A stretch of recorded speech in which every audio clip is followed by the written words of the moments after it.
అందరికీ నమస్కారం అండి. మహాస్ కిచెన్కి స్వాగతము. ఈరోజు మనము టమాటా ఉప్మా చేసుకుందామండి. చాలా టేస్టీగా ఉంటుంది. చూడండి, ఇప్పుడు పోపు పెట్టుకుంటున్నాను నేను. ఇందులో ఆవాలు, జీలకర్ర, ధనియాలు, కరివేపాకు, పచ్చిమిర్చి అన్నీ వేసుకొని అల్లం వెల్లుల్లి పేస్ట్ వేసుకొని వీటిని ఫ్రై చేస్తున్నాను నేను గోల్డెన్ బ్రౌన్ వచ్చేంత వరకు. అదేవిధంగా ఇందులో కొంచెం ఉప్మాని నేను వేయించుకుంటున్నాను. ఉప్మా వేయించుకుంటే చాలా బాగుంటుందండి, నోట్లో వేస్తేనే కరుగుతుంది. టమాటాలు రెడీ చేసుకున్నాను నేను. కొత్తిమీర ఇది ఫ్రై చేసుకోవాలి.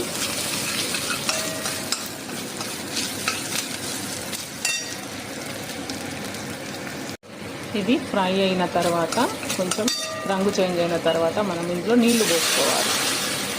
అంటే మన ఉప్మా ఒక గ్లాస్ పోసుకుంటే ఇవి నేను 2 గ్లాసెస్ పోసుకుంటున్నాను. చూడండి,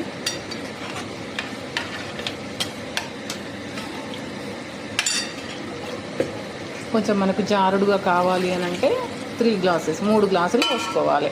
మంచిగా ఉంటుందండి ఉప్మా. టమాటా ఉప్మా చాలా టేస్టీగా ఉంటుంది. మా ఇంట్లోనైతే చాలా నచ్చుతారు. మా వారికి అయితే ఇదే కావాలి, టమాటా ఉప్మా కావాలి. కాబట్టి ఇప్పుడు దీనిపైన మనము ఇది మరగనిద్దాము. ఇది మరిగేలోపు మనకు ఇది కూడా రెడీ చేసుకోవాలి, కాస్త ఫ్రై చేసుకోవాలి.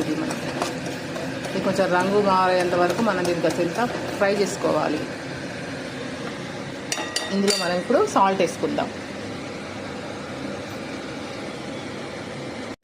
చూడండి, నేను ఇందులో 1 స్పూన్ ఉప్పు వేసుకుంటున్నాను. ఉప్పు వేసుకున్న తర్వాత దీన్ని మరిగించుకోవాలి. గ్యాప్ పెట్టేసుకుంటాను నేను. ఇప్పుడు దీనికి మూత పెట్టుకుంటా.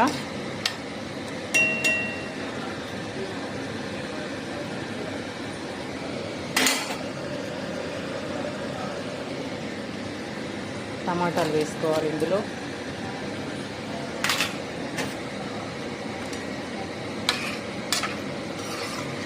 టమాటాలు కూడా బాయిల్ అవుతాయి ఇప్పుడు ఇందులో.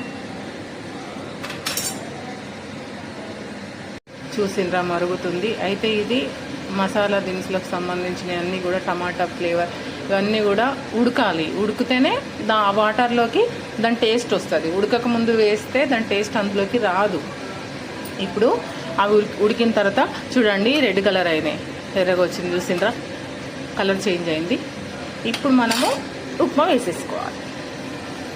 ఉప్మా వేసేసుకుంటున్నాను.